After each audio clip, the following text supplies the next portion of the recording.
Notre invitée ce matin, Marine Le Pen, bonjour. Bonjour. Présidente du Rassemblement national, c'est votre rentrée à la radio et à la télé. J'ai bien lu avec attention votre discours de Fréjus. Emmanuel Macron oppose les progressistes aux nationalistes, vous opposez les nationaux aux mondialistes, c'est ça? C'est exactement ça. Bon, vous installez le duel en quelque sorte. Je ne l'installe pas. Je l'ai théorisé. Il est déjà installé? En fait, je l'ai théorisé pendant des années parce que ce clivage-là, je l'ai dit, il remplace le clivage gauche-droite.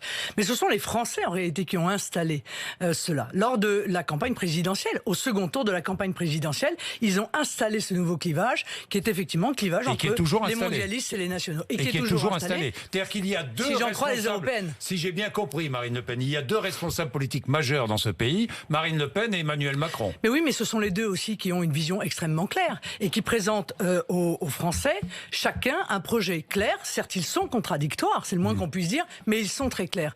Or, quand vous voyez, Emmanuel Macron est votre meilleur allié. Non, ça n'est pas mon allié, c'est mon adversaire. Voilà, c'est politiquement mon adversaire. Et c'est vrai que des mouvements qui naviguent à vue, qui n'ont plus de conviction, comme LR, ont vocation à disparaître ou être fondus ou écartelés entre ces deux nouveaux pôles. Est-ce que vous souhaitez le même duel en 2022 qu'en 2017 ? Et pourquoi pas ? Pourquoi est-ce qu'il faudrait obligatoirement qu'il y ait à chaque élection des figures qui soient obligatoirement nouvelles? Je sais que ça plaît aux journalistes parce que sinon ils ont le sentiment de rien avoir à écrire. Non. Mais la réalité c'est que ce ne sont pas... là pour observer, non mais les personnes, au-delà des personnes, oui, bien sûr que la confrontation se fera entre un mondialiste et un national, entre deux visions qui sont effectivement entre Emmanuel Macron et Marine Le Pen.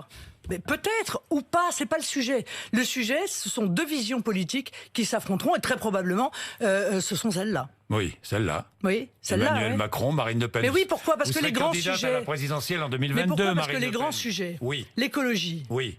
On va en parler. On va en parler. Oui. L'immigration, notre système de protection sociale. Tout cela, en réalité, est englobé dans ce choix entre mondialistes et nationaux.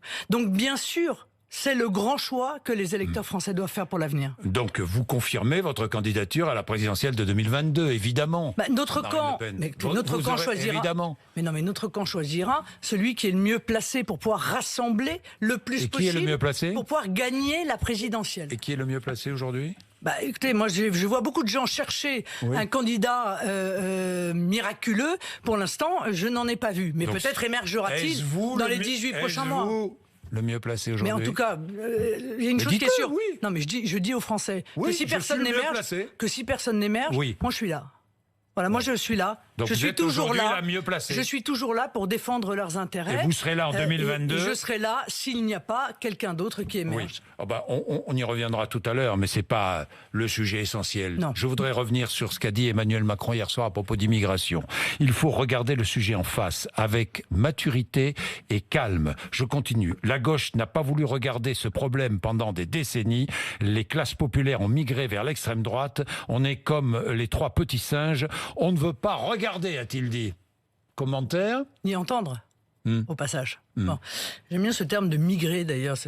En fait, on est tous des migrants, y compris au sein de la classe politique. Les électeurs sont des migrants quand ils changent de vote. Oui. Mais commentaire, ça fait 2 ans et demi qu'il n'a rien vu non plus, qu'il n'a rien écouté. L'année dernière, 350 000 entrées légales sur notre territoire, c'est la ville de Nice. Ça veut dire qu'à ce rythme-là, à la fin de son mandat, 2 millions d'étrangers légalement seront entrés sur le territoire. Et je ne parle pas des illégaux qui sont innombrables. Alors moi, ce que je crains, parce que je connais bien en cette matière l'électoralisme. On en a vu d'autres avant lui, qui, parce qu'ils s'engagent dans une campagne électorale, car Emmanuel Macron clairement s'engage dans la campagne des présidentielles en réalité. Il l'a fait. Aussi d'ailleurs. Il l'a fait. C'est formidable d'ailleurs. Non mais Monsieur Bourdin, à partir du moment où le président de la République se lance dans la campagne présidentielle, je ne vais pas le laisser courir tout seul, d'accord? Bon, donc je me mets également sur la ligne de départ, exactement. Mais il est entré en campagne au bénéfice du grand débat. Il recommence là à vouloir organiser des débats pour être dans la campagne en réalité des municipales. Mais on voit bien que en filigrane, c'est la campagne des présidentielles. Mais Nicolas Sarkozy avait fait la même chose. Il s'était saisi de ce débat sur l'immigration lorsque il était candidat. Et puis on a bien vu ce qui est arrivé lorsqu'il était au pouvoir. Donc je pense qu'Emmanuel Macron ne fera rien. Il empêchera bien quelques Afghans. Il dit que le droit d'asile est détourné. Et il dit qu'il faut être ferme. En prétendant être humaniste, on est parfois trop laxiste, dit-il. Oui, mais massivement détourné. Mais on a eu un débat sur l'immigration il y a quelques mois, me semble-t-il, à l'Assemblée nationale. Toutes les propositions que nous avons mises sur la table pour empêcher précisément ce détournement, notamment du droit d'asile, mais pas seulement, eh bien, ont été blackboulés par les députés En Marche. Donc, j'y crois pas. Alors moi, je vais vous dire une chose. Oui. Il va y avoir un débat dans lequel nous aurons 0 seconde de temps de parole. Voilà. Parce que vous n'avez pas de groupe à l'Assemblée nationale. Ah oui, mais ça pose une vraie question, qui est la question de la représentativité de l'instance qui vote les lois. Parce que nous n'avons pas une seconde de temps de parole et tous ces gens-là prennent des décisions qui vont évidemment à l'encontre de la volonté du peuple. Il y a encore un sondage, mais un énième sondage sur l'immigration qui est intervenu, qui démontre que à une immense majorité, les Français disent stop, maintenant on n'en peut plus. Voilà. Et malgré cela, ça va continuer. Voilà, on le sait très bien que ça va continuer. Alors, faisons un référendum. Est-ce que c'est pas plus clair que de demander aux Français, voilà, on va vous poser un référendum ce matin. Bien sûr. Avec quelles questions? Des questions très simples. Oui ou non le droit du sol? Oui ou non le regroupement familial? Oui ou non la maîtrise à nouveau de nos frontières? Ce sont des questions auxquelles les Français ont droit de répondre. Ils ont le droit d'être interrogés parce que ça fait 30 ans maintenant, en réalité, qu'on mène une politique d'immigration qui est contraire à leur volonté. Marine Le Pen, l'immigration, sujet majeur, mais pas le seul. L'autre sujet majeur, et le sujet qui préoccupe le plus les Français, d'après toutes les enquêtes, c'est l'environnement. Vous parlez d'une civilisation écologique. Alors expliquez-nous ce qu'est la civilisation écologique. La civilisation écologique, c'est celle qui consiste à préserver le cadre de vie de nos compatriotes. Et notamment à la préserver en leur permettant également de vivre de leur activité. Donc la civilisation écologique, elle passe par le localisme. Et donc en réalité la maîtrise des frontières. Elle passe par l'arrêt de cette folie du libre-échange qui consiste à consommer dans un endroit de la planète des produits qui pourraient y être fabriqués, qui pourraient y être produits, mais qu'en réalité on va fabriquer ou produire à l'autre bout du monde. Ça passe par des choses qui peuvent paraître être des choses de bon sens, mais qui en réalité n'ont pas été mises en œuvre. Est-ce le premier sujet en matière d'environnement, franchement, Marine Le Pen? Est-ce que le réchauffement climatique, par exemple, ne survole pas les frontières? Mais parce que comprenez ce que je veux dire. Est-ce que la sécheresse, par exemple, que nous vivons, ça vient et ça sera la solution, c'est le localisme. Franchement. Mais vous croyez objectivement que les milliers de cargos qui transportent ces produits et qui sillonnent les mers du monde ne participent pas au problème du dérèglement climatique? Voilà. Donc ça, ce sont des grands sujets et ce sont des grands sujets auxquels il faut apporter une réponse. Et puis l'écologie, c'est certes le dérèglement climatique, mais c'est aussi la sécurité sanitaire. C'est cela aussi l'écologie. C'est aussi d'ailleurs le bien-être animal. Tous ces sujets-là devront être mis sur la table. Le réchauffement climatique, est-ce que l'homme est en grande partie responsable? Probablement oui. Probablement ou oui? Écoutez, moi je crois ce que les experts disent. Les experts nous disent oui. Alors je vous dis oui. Oui. Voilà, je respecte ce que la science nous expose. Par exemple, à M. Bolsonaro qui participe au réchauffement climatique indirectement en laissant la forêt amazonienne brûler. J'ai vu les derniers chiffres qui sont tombés ce matin. Elle a brûlé 3 fois plus entre janvier et août que ce qui n'était jamais arrivé jusque-là. Oui, enfin ça, je suis pas convaincu de ça en l'occurrence, M. Bourdin, parce que je crois que hélas la forêt amazonienne brûle tous les ans et que dans les années précédentes, il y a eu également des feux qui sont terribles, des feux qui sont terribles. Et il y en a d'ailleurs, ce dont personne ne parle, il y a des feux terribles également régulièrement dans les pays en Afrique, exactement. Qui participent pour 25% à l'émission de CO2. Donc si on veut pas faire de politique politicienne, excusez-moi, si on veut pas faire de politique politicienne, alors on regarde la réalité, toute la réalité en face. On n'attaque pas M. Bolsonaro parce qu'on l'aime pas, parce que politiquement on est engagé contre lui. C'est ce qu'a fait Emmanuel Macron. Et ça me pose un problème. Parce que soit le sujet est fondamental dans son esprit, ce que je ne crois pas. Et à ce moment-là, on débarrasse tout ça des batailles politiciennes et on s'attache véritablement au constat et au diagnostic, parce que si on ne fait pas de diagnostic, on ne peut pas apporter de solution. Or, il est pour le libre-échange, il est pour les accords de libre-échange. Vous êtes contre le Mercosur, bien sûr. Bien sûr, évidemment que oui. Donc là, vous l'approuvez, lorsqu'il dit non. Oui, mais il dit non. En réalité, c'est une posture. Il dit non parce qu'il s'est engagé, il s'est peint en vert en ce moment, parce qu'il pense que pour la prochaine présidentielle, il faut êtes-vous contre le Mercosur ? Pourquoi ? Mais je suis absolument contre parce que ça va être la ruine. À cause de ce soja transgénique qu'on pourrait utiliser en France ou à cause de ces produits bovins qui sont fabriqués dans des conditions sanitaires douteuses ? Mais bien sûr, et qui sont contrôlés par des agences dont nous savons qu'elles sont profondément corrompues. Oui. On a vécu ça. On a vécu ça avec de la viande importée du Brésil, qui était de la viande avariée, qui pourtant avait été certifiée. C'est la mort de notre agriculture. Est-ce qu'on veut que nos agriculteurs meurent ? Ça aussi, c'est un vrai sujet sur l'écologie. Est-ce que l'on veut préserver une activité pour nous nourrir qui soit sûre, qui soit de qualité et qui n'oblige pas à des transports qui sont insensés, ou est-ce qu'on ne le veut pas ? Je suis désolée, mais toute la vision d'Emmanuel Macron est à l'inverse en réalité d'une vision écologique. Au passage, est-ce que vous condamnez les propos blessants vers Brigitte Macron ? Bien sûr. Bien sûr, je trouve inadmissible de s'attaquer à la femme du président et particulièrement dans ces termes-là. Bien, les prix du pétrole qui augmentent déjà hier, plus 14% à Londres, plus 14% à New York. Les prix à la pompe vont augmenter automatiquement. Que demandez-vous ? Vous demandez une baisse des taxes ? Je demande la suppression de la TVA. Sur la TICPE.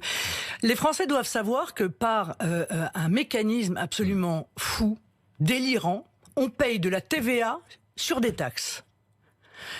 Et par conséquent, ceci, évidemment, augmente la note de manière spectaculaire. Donc, il faut évidemment supprimer la TVA sur les taxes, ce qui permettra une baisse substantielle du prix à la pompe.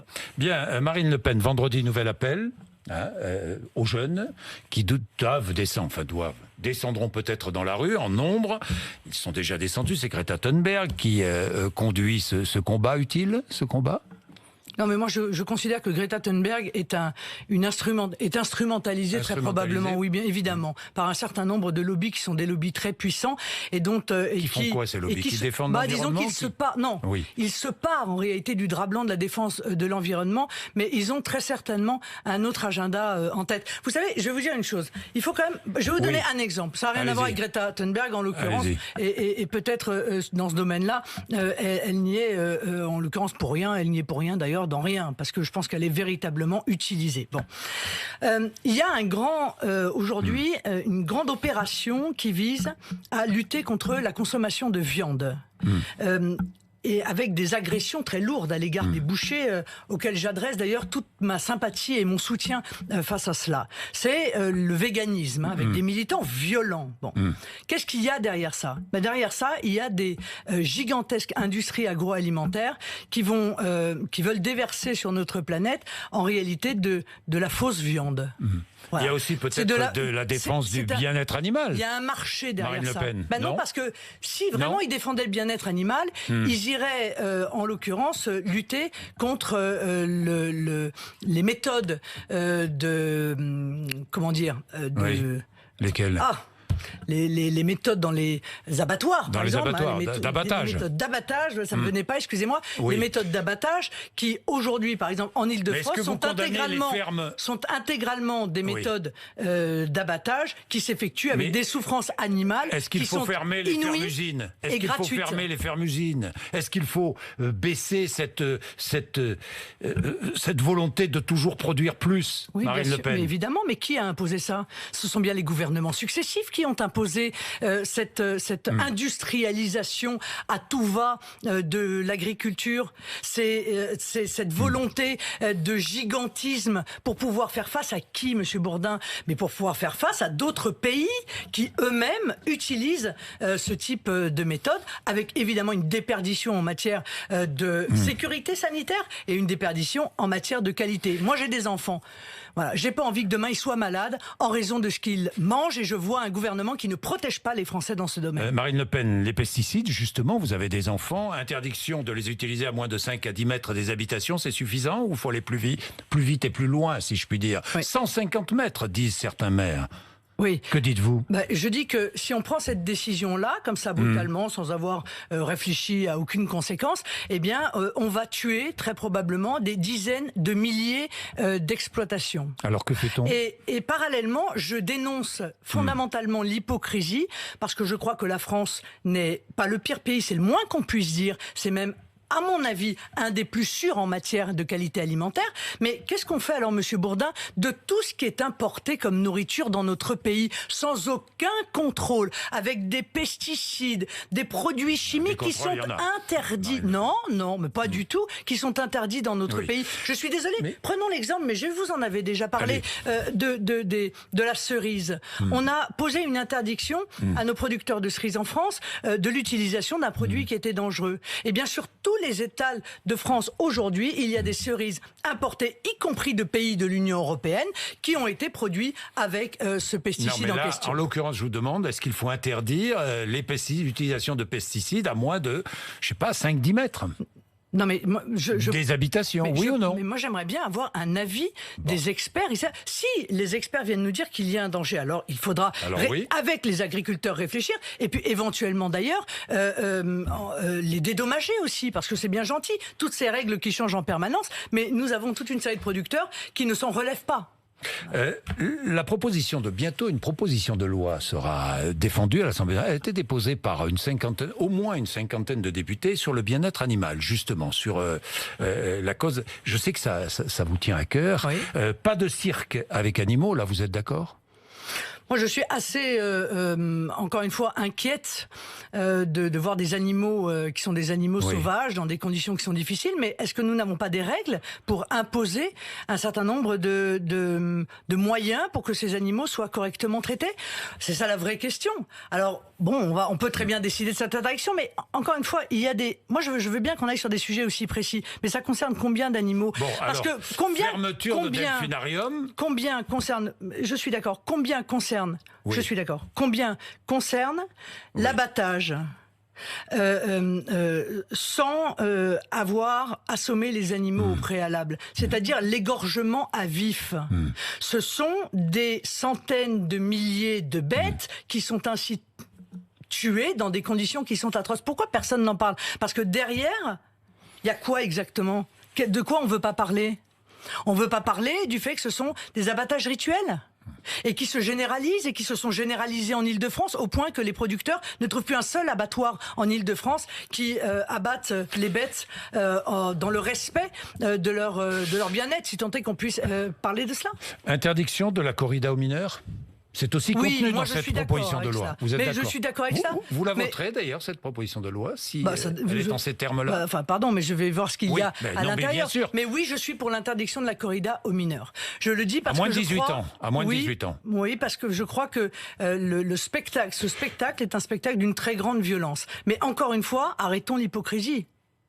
On va interdire cela aux mineurs et dans le même temps, ils ont accès, les mineurs, y compris parfois à la télévision, à des programmes qui sont également d'une très grande violence. Marine Le Pen, je vous ai lu donc dimanche, vous opposez la société où tout est précaire, où tout est éphémère, où tout est incertain, à celle que vous voulez installer, qui est une société bien différente, protectrice, proche, sécuritaire, sociale, écologique, dites-vous.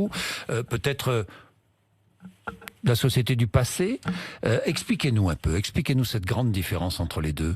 Mais moi, je réfute totalement l'idée, si vous voulez, que le progrès soit liquide, soit dans le liquide et dans le précaire. Je refuse cette idée que ne pas savoir combien on va avoir de retraite, comme ce que prépare Emmanuel Macron, ce soit un progrès pour notre civilisation.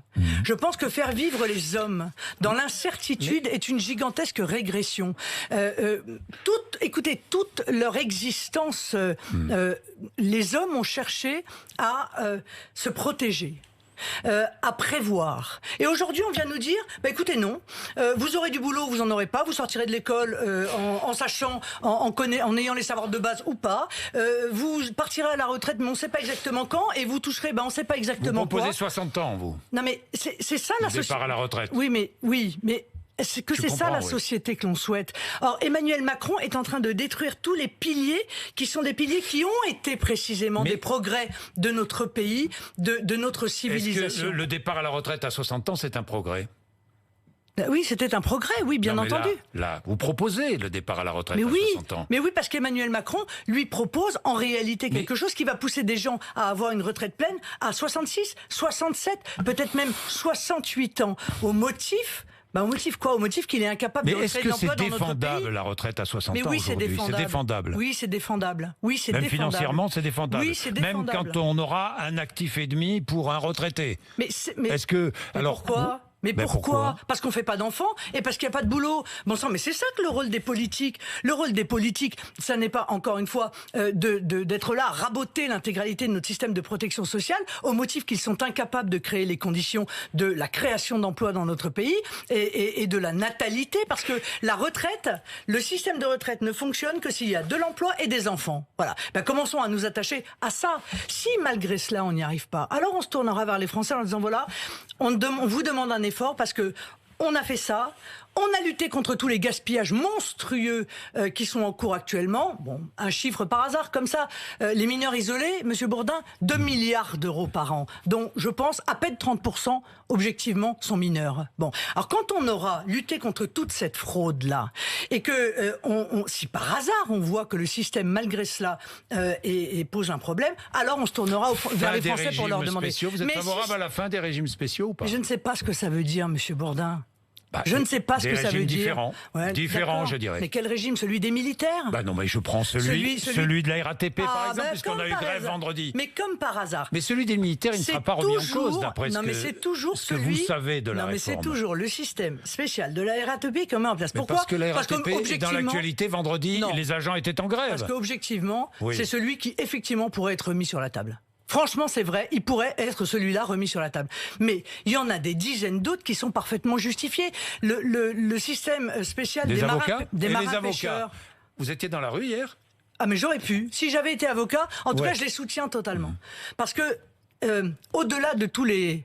Vous savez, il y a 7 péchés capitaux dans cette réforme de retraite. Mais il y en a un qui est quand même le hold-up du siècle, qui va consister à ponctionner les milliards des complémentaires. Comme ils suppriment les complémentaires, ils vont pomper. Vous savez combien ça représente ?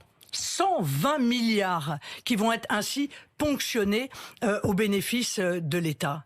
Alors, donc en fait, les bons élèves, ceux qui avaient un système qui était en bonne santé financière, vont être condamnés en réalité à être supprimés. Mais c'est pas le pire. Le pire, c'est pas ça.